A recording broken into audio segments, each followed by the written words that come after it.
காசை வாங்கி ஓட்ட நீயும் போட்டு விடாதே அம்மா போட்டு விடாதே. போற்று கோழி பிரியாணிக்காக கூட்டம் போகாதே அப்பா கூட்டம் போகாதே.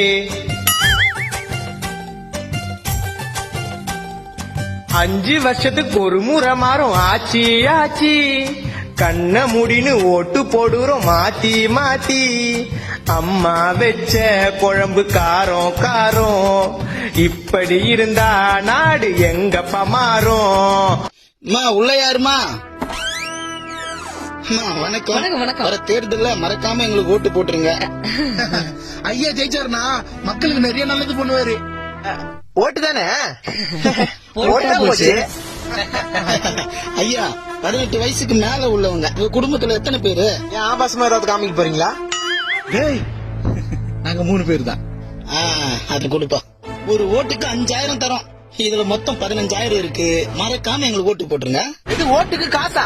எடுத்துன்னு போய் மவனே, வீட்டுல எண்ணெய் இல்ல, அரிசி இல்ல, பருப்பு இல்ல, செருப்பு இல்ல, அது திணியாச்சு.